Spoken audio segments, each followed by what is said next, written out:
Welcome everybody to our first ever pre-recorded marathon talk live stream. No, it's not live stream. Podcast in a studio. Exciting. How awesome is this? I'm just looking, right? I'm looking at a microphone. It's weird. I was just saying to Hayden before we went, right? Usually we have like this screen thing I can look at, or an audience like 1,500 people or whatever. I'm just looking at Wilco and Marissa filming me with their cameras, which you can't see because they're behind there. Anyway, this is our first, sort of studio-based marathon talk. We thought we'd jump in here ahead of the London Marathon and do a special pre-record in a studio for you guys so you can get the max out of this. So, yes, today we're going to talk about London Marathon. If you're new around here, what's the best way to describe marathon talk, Hayden? It's marathon talk. We're talking marathons. It's what we love. Yeah, it's just me and you talking about marathons, isn't it? If you've not seen any of these before, I would go back and watch them or listen to them, whatever you want to do in terms of the marathons. We spoke last time, I think we spoke about Boston and Tokyo, wasn't it? We touched on. And this time around, we wanted to speak about London because it's obviously London Marathon, and we've done it a few times, and it's a special race. So that's what we wanted to dedicate this show to. I do have, at the end of this sort of podcast bit, a tips video. We thought we'd include that. It's already out on the YouTube channel, but if you're listening to this running along, you ain't going to be able to watch that and run at the same time sort of thing. So we thought we'd include those. I think it was 20 tips I did in the end. 20's a lot, isn't it? No, so great value. I've got a lot of value to add.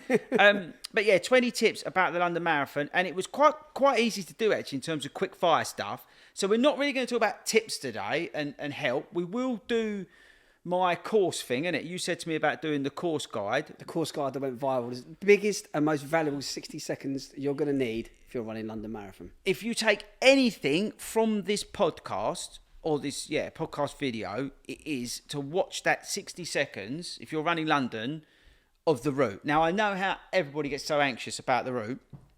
I will take you through it, okay? So don't worry about that.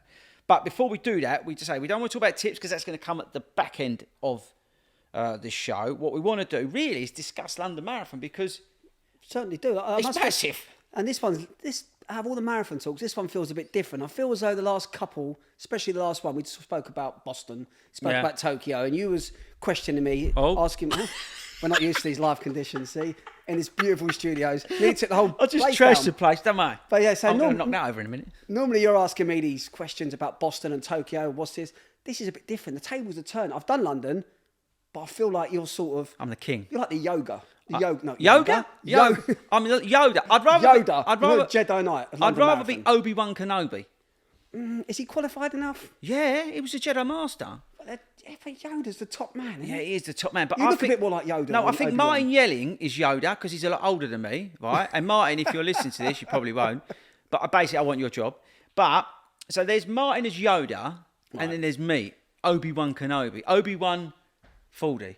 Does that make any sense? Anyway, so I know what you're saying. I have done London a few times. I've been doing London since 2018. Wow. And I absolutely love it. I think I've run it in the wind, the rain, the heat. I've done it in everything. I don't think there's been a condition that I've not run it in. But you haven't run it in a costume? I've not run it in a costume, like somebody I know, because that's a stupid idea. No, it doesn't. It raises loads of money for charity. But no, I have pretty much run it. And I think... just to be clear, I've always run it for charity because I think the key sort of thing behind the London Marathon is the good causes and the money that it raises. It raises millions for good causes, and it gives people as well an opportunity who may have come across something or want to raise some money or raise awareness around something really special to them that's impacted them or impacting them. The London Marathon gives people a vehicle to do that on a big platform, I think. Yeah. And because it's such a bloody hard thing to do, I think people get behind it even more when you sign up for the London Marathon. I think that's where we all know marathons and running's emotional, but this is where it gets heightened. It goes to that next level. And out of all the marathons, to be fair, London's the one. I was reading something recently, to people talking about the world majors. It was an American dude, and he was giving like his rundown on London. He was saying to a lot of Americans, said, London's different. London's special because you see people out in costumes. Yeah. You see people out, their main dedication, their main focus is to raise money and awareness. Whereas a lot of the other world majors, people are there to run. Some will go there, have fun, but London has got that element, like you just said, of it's so charity focused and so charity driven that people just do anything. It's brilliant. It's a really good point, actually. When you think about the majors, you've done all 6, and I'm going to be doing Sydney as well. And you're going to be seeing people out there busting a gut, right? And they're doing all this stuff, but you rarely see people with like a fridge on their back, or it's a dinosaur, or like I saw one year, Jesus, with no shoes on and a cross. Oh, he's there every year. I mean, but I'm saying you don't see that, right, in the Boston Marathon, for example, or Tokyo. So it is something about it that I think it captures the spirit of this country and what we do as a nation for good causes. Yeah. I think it's amazing in terms of the charity, the money raising on that side of things. So I think there's that element of London Marathon which makes it so special. You've got that accessibility I know the ballot's hard, but in terms of if you want to do it, you can go via a charity place. So you can do it if you're really determined to do London. And I see it a lot where people go, "Oh, I've done the ballot about 1 million times. I've never got in," and that lot. Well, go and get a charity place and give your opportunity, to somebody in respects of a charity that you may be able to raise awareness for. I think to give that many charity places away, actually that brings me on to this year's participation. So if you didn't know, 2025, get my brain in gear. It's only because I saw 2026 dates out. 2025, they're going for a world record participation, right? Yep.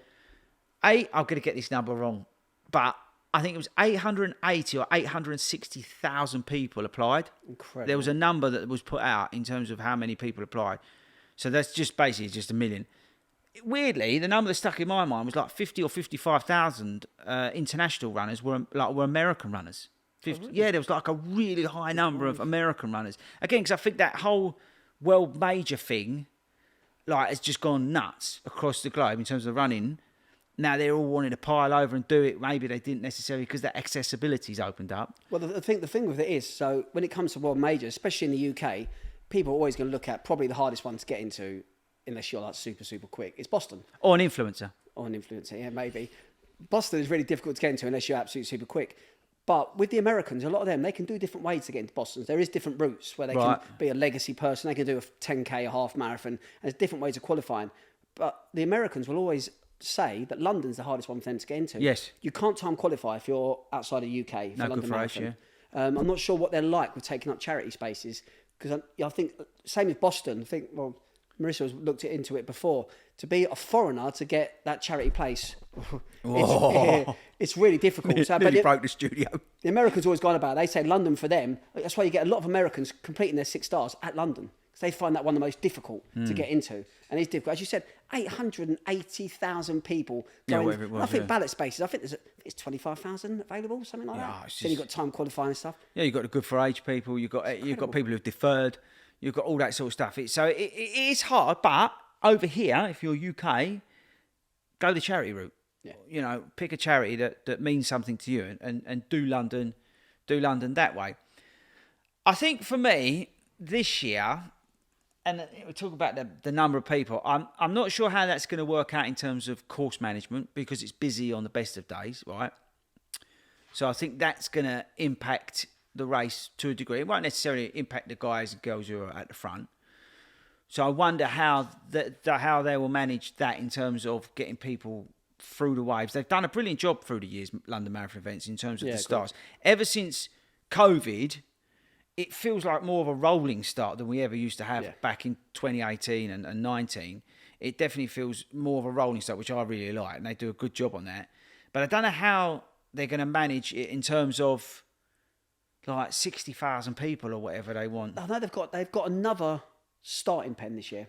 Have they? Yeah, and they've actually come up with quite a good idea as well. They've got what they're going to call their eco pen, which is going to be the green wave this time. And they've offered people. They've said basically, if you give up your bag drop, and you want to just come along and just turn up, and you're willing to give up your bag drop, they're going to give you extra toilets in this green pen and seating, so you haven't got to sit on the grass. That's sort of like the incentive to come. You've got your bags, which is great. So if you're going down there and you've got your family or friends with you, give them your bag and you choose this green wave. You go in there, you've got a nicer sort of like pen to be in before you start, which is quite a good idea. It's a really good idea. Yeah, London come up with that this year.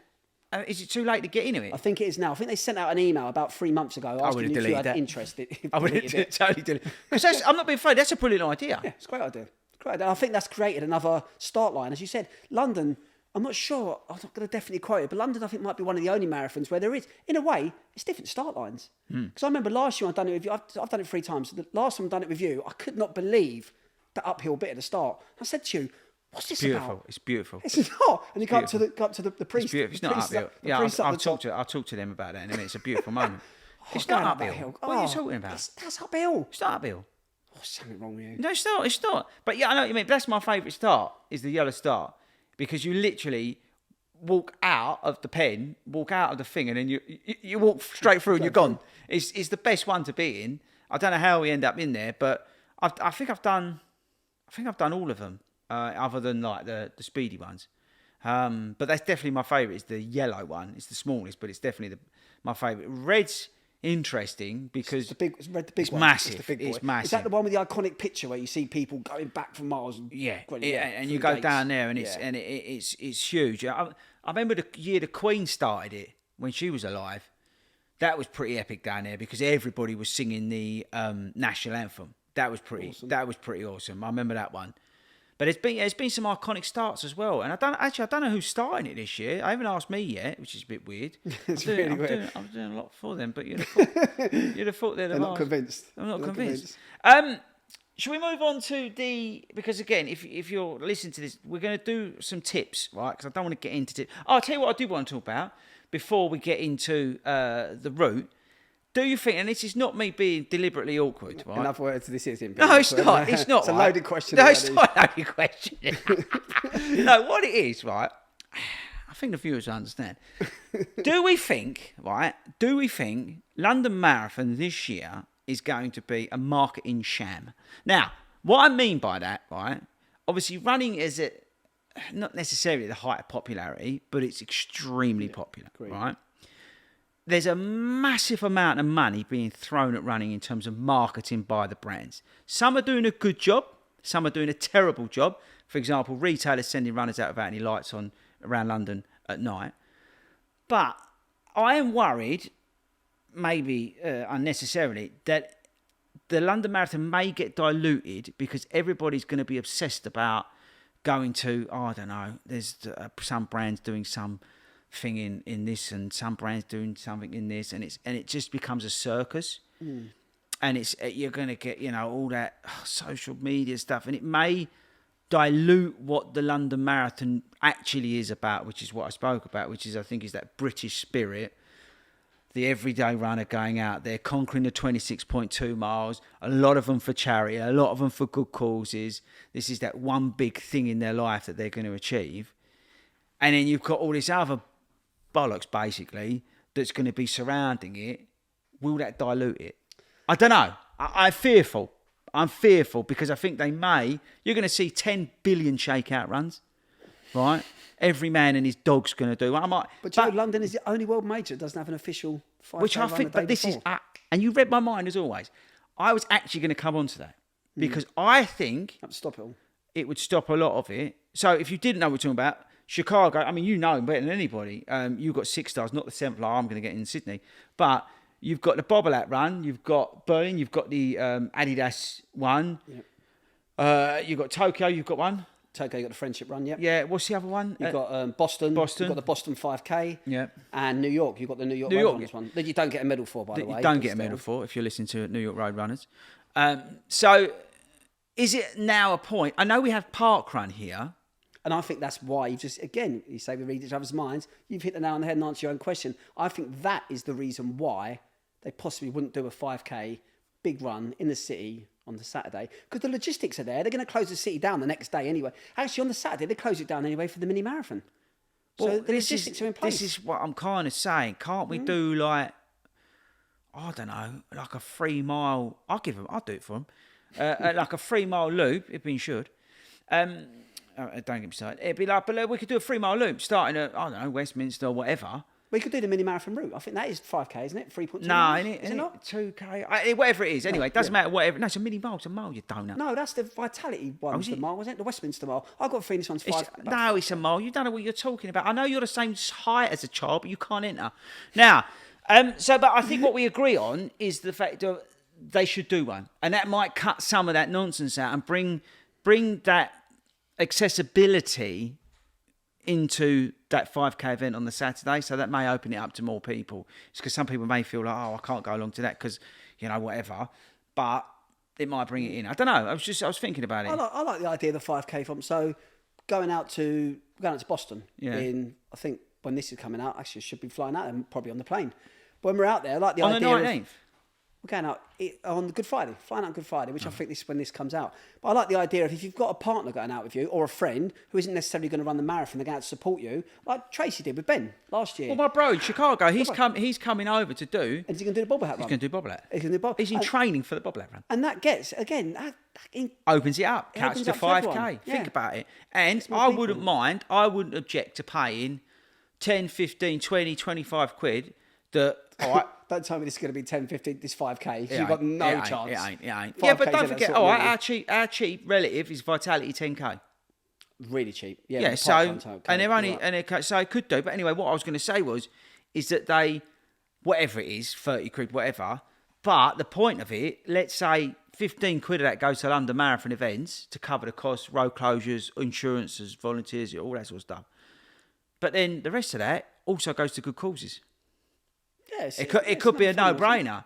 Yeah. I'm just thinking, and that may stop what I'm going out. But I am genuinely worried, and I may be wrong, and I hope I'm wrong.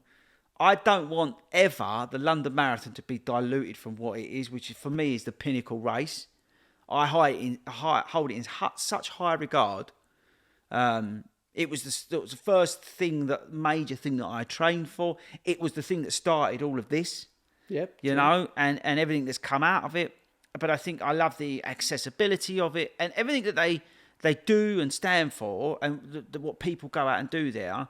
I don't ever want to see that diluted by some numpty running around, dressed in black, just trying to get pictures for social. That drives me nuts. I agree with you, but I thought this whole social thing with the influencers, with the shakeouts the day before, it's been going on for a while now. I'm not picking on anyone. They haven't fallen victim to it yet. So no. I think London's too, as you said, it's too focused on that charity thing. It's too focused on the fun thing. Well, London, New York as well, no cut-off time, is there? Yeah, it's so just having that in there tells you their thoughts and their feelings and where they want to pitch this marathon. Yeah. They don't want it to be elitist. They don't want people to be worried about things. As you said, it's about having fun. They want the spectators out there, being out there for 7-8 hours watching people. I think that's good. Boston, again, you go back to it, Boston has never been diluted, and shakeout runs around Boston. Literally, they're just non-stop. Every street you go down, every shop you see, there's different shakeout runs everywhere.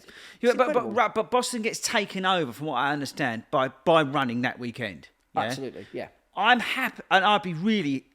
love it if London was taken over by running that weekend. But I think by bringing in that sort of shakeout run, that official thing on the Saturday, I don't know, that would sort of dovetail it off. You know what I mean? And so, now, look, they may say parkrun, but I don't necessarily think maybe parkrun would be able to handle the numbers because, again, it's volunteer-based and you're asking volunteers to look after what would be a huge event. I don't know. I think they could bookend it and make it a proper running weekend in the capital. So the question is, why haven't they done it? That's the question. Why haven't they done it? Well, it seems like it could be a way to make money. It could be a way to get more people involved in running, raise money for charity. Why haven't they done it? Because I think this country, we saw it. Look, you've been in meetings with me when we've been in with brands. Yeah, you think 2 years ago, you said to them, "Oh yeah, we're going to do this shakeout run." They looked at you and you went, "What's a shakeout run?" Yeah. And you're talking to some of the largest brands. I'm not making this up, right? You're talking to some of the largest brands and they had absolutely no clue because they're siloed off from what's going on in the US. Slowly but surely, now you see it, they're all like, they can't get enough of the stuff. And actually we're thinking, well, actually, this is a bit old hat. What can we do differently? So I think it's actually more that they're behind the curve. And if you said to them, what about this as an idea? They might go, you know what, actually, in fact, it could be as simple as they can't close the roads in the capital for, that period of time. It might be as simple as that, or might not be able to get an insurance in place or whatever. It could be something as simple as that. And don't forget, you've got, again, maybe slightly differently, but you've got the royal family around there, you've got the parliament, all that sort of stuff. Maybe, out in the US, you've got all that tucked away in other places. I don't know in terms of security and... With the other places, with the 5Ks they do, all the ones I've done, none of them finish at the official finish line. No. Yeah, at Boston, you go through the finish line. At New York, Oh, New York actually do. New York one does actually. New Yeah, York one, Central Park. Yeah, but that's in a park. That, again, yeah, it's easier. It's easier to manage. I suppose, so why not finish it in Green Park? Hyde Park, Green Park, any of them. Yeah. Open up those gates. Yeah. Through we go. Have some of that. All right, Charlie. Do you know what I mean? But you could do, couldn't you? Yeah. You know what I mean? Or finish it in Charlie's house. Yeah, or go around there for tea. I just think it would just hype up the marathon even more. I don't honestly see a downside to it, if I'm honest with you, apart from maybe it's just not cost effective. That's the only downside I can see. Yeah, they'd have to charge, I suppose, a reasonable lump of money, but I think people will pay it. I think people will pay. How much is Bob at? $55 of it. It's about 45 quid. I think people. Honestly, if you said to somebody, there's also a 5K you can do on a Saturday, it's going to be 50 quid. Yeah. You'll have half the people going, that's an absolute piss take. But I think you'll have half the people going, sign me up. Yeah. And sign my missus up as well. And I don't think it'll affect Parkrun. I think Parkrun's such a big phenomenon. I just think people will go to They might even embrace it. I think London with Parkrun's a bit different because when you talk about London, people coming down for London Marathon, if you're watching this and you've never been down to the capital before, you can't assume like, oh, let's go to Parkrun in London. Yeah. There's not such a thing as Parkrun in London. London's so big and it's so diverse. Yeah. Central-wise, what's the closest to Central London? Battersea. Battersea or Victoria Docks, isn't it? And they're not really classed as Central London, are they? So it's no, and Battersea's busy already. I think they're probably going to be near capacity already. Yeah, you're not wrong. So how can you do that? You're going to see a big swell in Parkrun, I imagine. Oh, this is the other thing. This is the other argument, right? If you're not doing something, then are you actually being a burden to Parkrun? Because people are coming into the capital thinking, right, I want to go Parkrun because you want something to do. I've come down for the weekend. Battersea's already the busiest, right? Are they going to lose their minds because there's 10 million people wanting to do Parkrun? And they can't sign on, so no one knows if how can you manage it? So if anything, London Marathon would be solving a problem because they'd be corralling people up. So you've given us a complete great solution. New wave London Marathon events. They're going to be listening. From next year, there's going to be a 5K run. Yeah. But if we look actually at London itself now, actually, I'm not going to go through the tips because that's coming up soon. But for you, what is... I know there's loads of things. What is that main number one thing for you that makes London Marathon? Not outside of it, charity, on the day, within the race. What is your number one favourite thing within that race, on race day? Is it the finish? Is it the start? Is it seeing your mum and dad, which I know you always see? Is it seeing our cheer squad? Or is it Tower Bridge? Everyone's got different ideas. What is your number one, seeing the amount of times seeing the kids at Canary Wharf, they've always been in the same position every year since 2018. I mean, you was there when we came past last time. So seeing the kids, having them there at mile 18, basically. So getting to them is really, really important to me. I don't know. I just love that. I love that fact. They don't come to the races because they're busy dancing, but also logistically it's a little bit of a nightmare. So, but they do come up for the London Marathon. So I would say that's number one. In terms of, let's put the family to one side, and I'm going to put the 40 cheer station to one side because that's on another level as well, right? And if you are running London, make sure you stop by and say hello to everybody at the 40 Runs cheer station. You've got the DLR bridge just on the left-hand side. There'll be a big flag dive in, tell them 40 sent you. I think Cutty Sark's pretty mental. Yeah, definitely. Tower Bridge, everyone goes on about Tower Bridge, but every year I've gone through Cutty Sark, it gets louder. Definitely. It gets loud. The only year that it was, I would say, a bit quieter, and it wasn't even quiet, was the year it pissed it down. Because it was so early if I was getting soaked. Yeah. That's probably the only time it's been. But you was there last time. It's definitely getting. It's like 20 deep. And we say Cutty Sark, just like tell people that haven't done London Marathon, not from London, that are coming to do it this time. They're like, what's Cutty Sark? What? It's a big boat. It's a big boat. It's a big boat, and you run around it. You run around a big boat. But you come into it, and people just it's like a stadium. It's like if anyone watches F1, it's like when the cars come in by the stadiums. It's that sort of thing. And then the volume. It's like when you go down the Great North Run, you run onto South Shields. It's like all your mates are there. It's on another. And actually, let's do the route. So this is your favourite bit, right? So sorry, get ready for this. You might want to record. So hit record now, okay? So this is, if you're worrying about the London Marathon, you're worrying about the London Marathon route or what to do, I'm going to run you through it really quickly, okay? And I'm going to set my timer. He's got 60 seconds for this. 60 seconds? I think I had longer last time. Did you have longer? Right, okay, so are we starting at Blackheath? We're starting at Blackheath. So we're starting at Blackheath. You start there, start steady, you go down. The first thing you're wanting to do is start slow, yeah? You're going to have probably the only undulation on the course. You're looking for the vicar on the left-hand side. He's going to throw holy water over you, all right? Always go in, thank the vicar, and he will give you some holy backing. Once you've done that, you're going to go down mile 3. You're going to join everybody else, okay? Everybody else will join you. You're then going to make your way to Cutty Sark. But before then, you're going to go past Greenwich, where if you've done the big half is where you finish. On the left-hand side, you'll see Greenwich. Look up as you've just come from there. And then you're going to see, just in front of you, you're going to see the BBC camera. And it's always up there. You're going to turn right, and then you're going to go into Cutty Sark, which is like Gladiator. You're going to run around the Cutty Sark, and everyone's going to be shouting your name. It's going to be awesome. And then you're going to come out of that, you're going to be turning right. But you're going to be so high on adrenaline that you won't realise that you've then going to travel another couple of miles.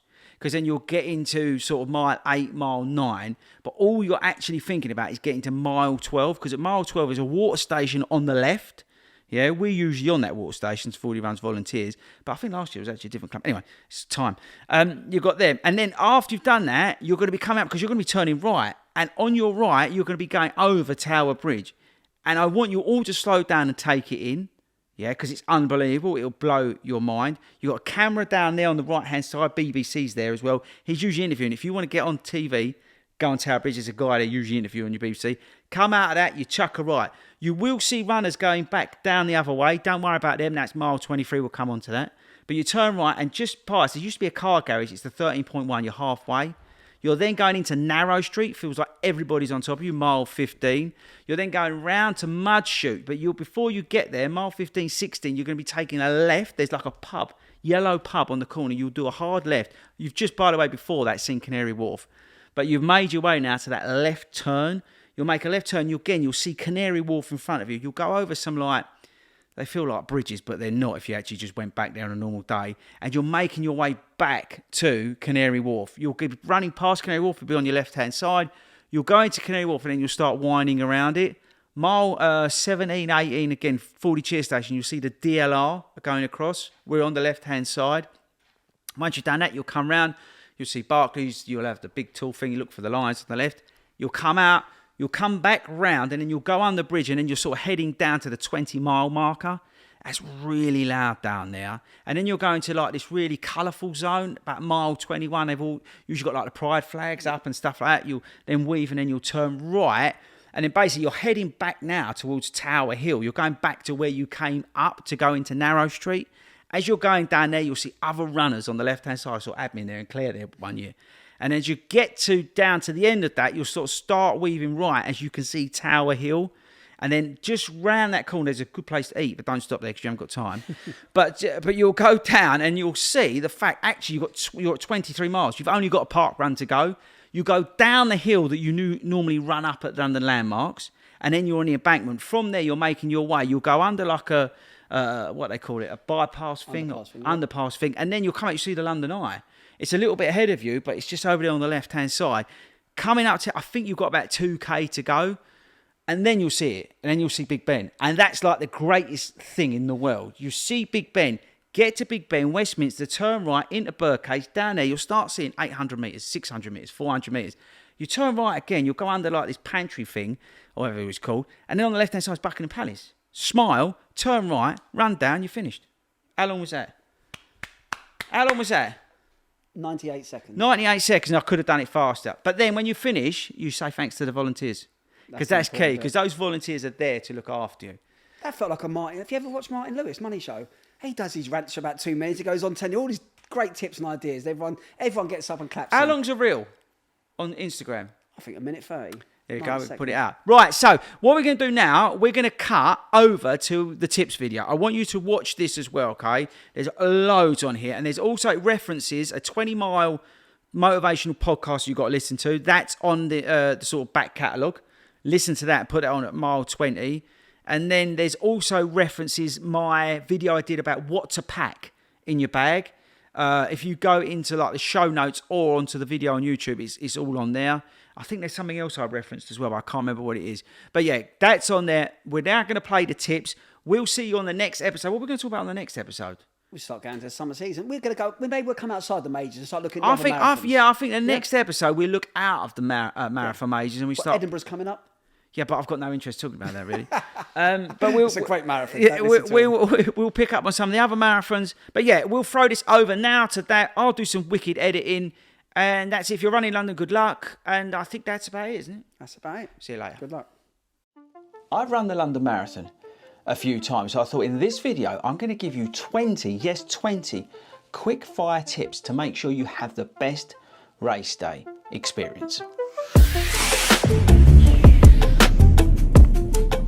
Welcome everybody to FORDY Runs. If it's your first time here, my name is Chris Ford and I'm a qualified running coach and athletics coach, and I've run the London Marathon just a few times. And in this video, like I said at the open, I'm going to give you 20 quick fire tips for your London Marathon that if you follow just some of them, it will make a huge difference, not only to your race performance, but to your whole race experience. So I absolutely love the London Marathon. It's a real privilege to take to the streets of the capital and work your way through from Greenwich all the way down to Canary Wharf and back to the city. It is an epic experience like really no other. The moment that you go over Tower Bridge and then even into Canary Wharf itself and then back onto the embankment, it's like nothing else, people. It really is, and that's why I love it so much. Now, over the years, I've learned a lot from my London Marathon experiences. I've done it in the rain, I've done it in the blistering heat, I've done it in the wind, I've struggled, I've walked.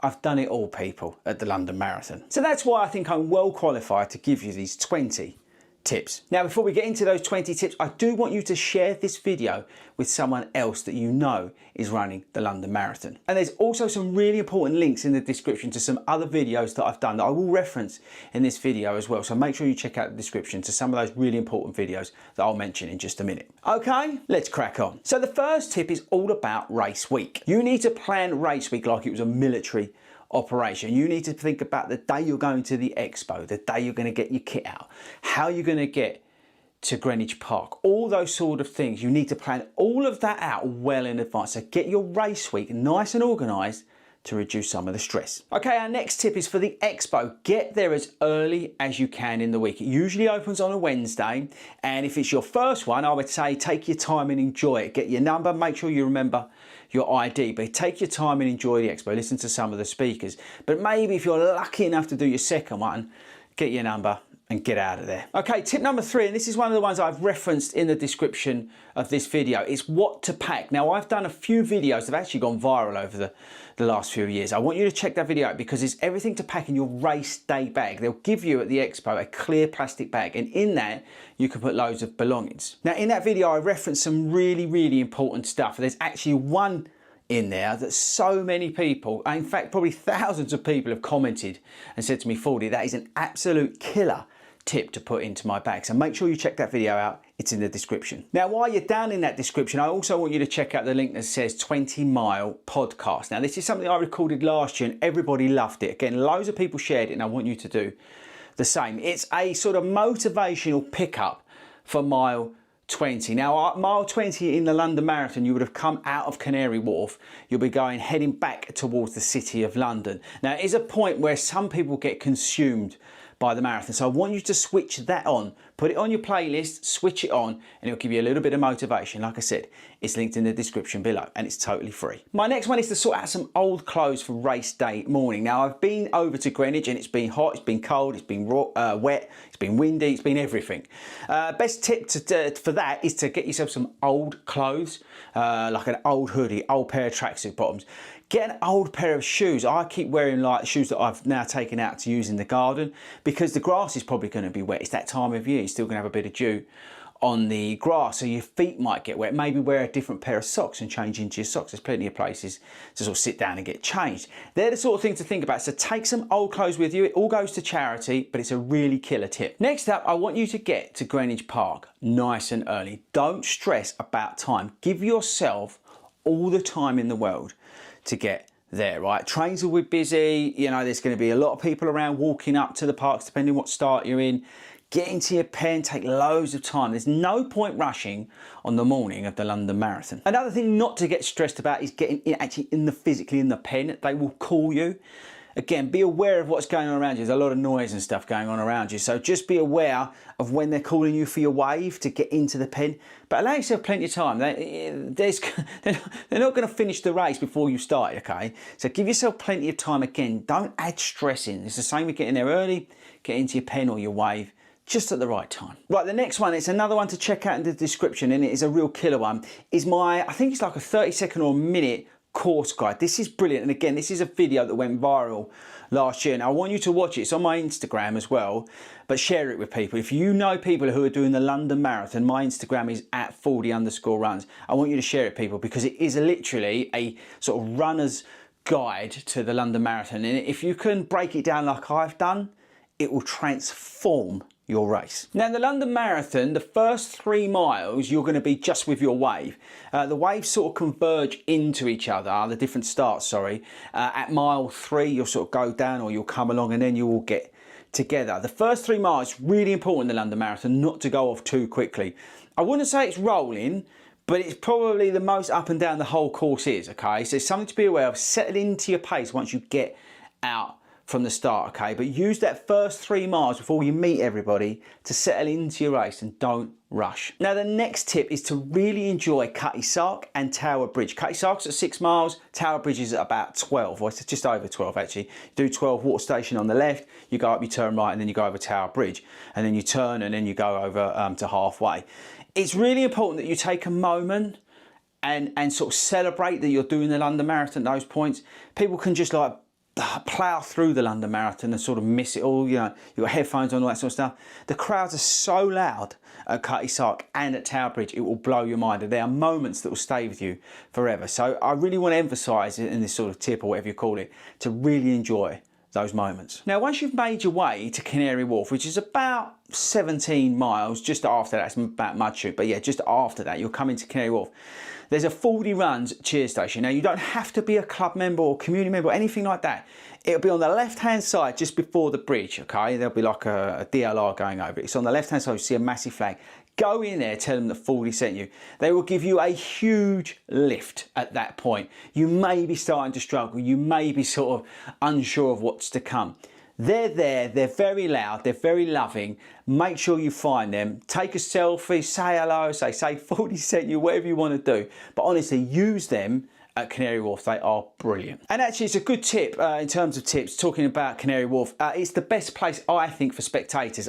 My family have grown up, my girls have grown up, and every year that they've come, I've always taken them to Canary Wharf. The reason that is it's a little bit less crowded, plenty of toilets, plenty of places to eat, stuff to keep them busy. So Canary Wharf, I think, is the best place for spectators. Okay, once you've done Canary Wharf and you've got through 20 miles and all that sort of stuff, I want you to focus on getting to Tower Hill. Tower Hill is basically 5k to go. You'll go down a big hill, and it's basically 5k to go, roughly, okay? It's a really good point to focus on. You'll come up, you'll see runners coming over Tower Bridge, but if you focus on getting to Tower Hill at that point, from mile 20, Tower Hill, you've got 5k left, and there's going to be people telling you, I'm just going to pre-warn you, there's going to be people telling you, you've got 1 park run left. Now, after Tower Hill, you're going to be making your way down Embankment, and you're going to be coming up to the London Eye, and you're going to see Big Ben. I want you to remember to focus on Big Ben, people. It may seem miles away, but honestly,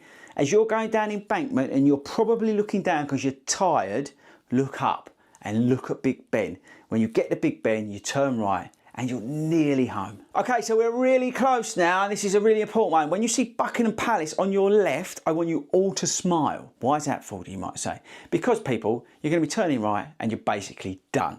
So when you see Big Ben, when you see Buckingham Palace, make sure you smile. I do it every year, and it lifts you. You've got that final stretch. You'll see it on the right-hand side, but make sure you smile at Buckingham Palace, and just be thinking about that all the way down Birdcage. So, oh yeah, I'll get to Buckingham Palace and I'm going to smile. Now, as you finish, I want you to thank a volunteer. Now, that may seem a bit of a funny tip, but they are going to look after you, okay? A lot. The volunteers are amazing. We provide, as 40 Runs Running Club, the biggest club in the country, we provide volunteers to the London Marathon. And I want you to thank them. I want you to remember to thank them, because they're going to look after you. It's a really important, it's not even a tip. It's sort of it's a mandatory thing to do, people. Make sure you thank the volunteers. They're unbelievable. Well, they're unbelievable all the way through the course, but at the finish line, They really are. Well, they're majestic. Now, we've got 2-3 more to go. I want you to take your time. People, you'll get your bag. They'll see you before you see them. They'll give you your bag. But take your time. You've just finished a marathon. You're walking down the mall. Take your time. Second to last one is I want you to meet your families at sort of X or Y or Z. It's very unusual for sort of surnames to be with them letters. They're a little bit less busy. You'll see the letters sort of staggered out down the mall where to meet people. So if you want somebody to come over to meet you, tell them to meet you at X, Y or Z. And the last tip is once you've finished, once you've got home, once you've had something to eat, once you're showered, once you're laying on the sofa, I want you all to sign up for another marathon. Okay guys, that's it from me. Good luck in the London Marathon. Don't forget to share this video with someone who's running the London Marathon. Don't forget to check out the description and those links I put in there and share them with people. Go over to my Instagram. You'll see the course one on there and get that podcast as well. Honestly, the London Marathon is so special, people. It really, really is. And it's going to blow your mind, okay? It's genuinely going to blow your mind. So good luck, enjoy it. If I see you on the start line or I see you on course, come and say hi. Well, actually don't, because I'll probably be in a bit of a world of pain. But anyway, you know what I mean. Good luck, and I'll catch you all later.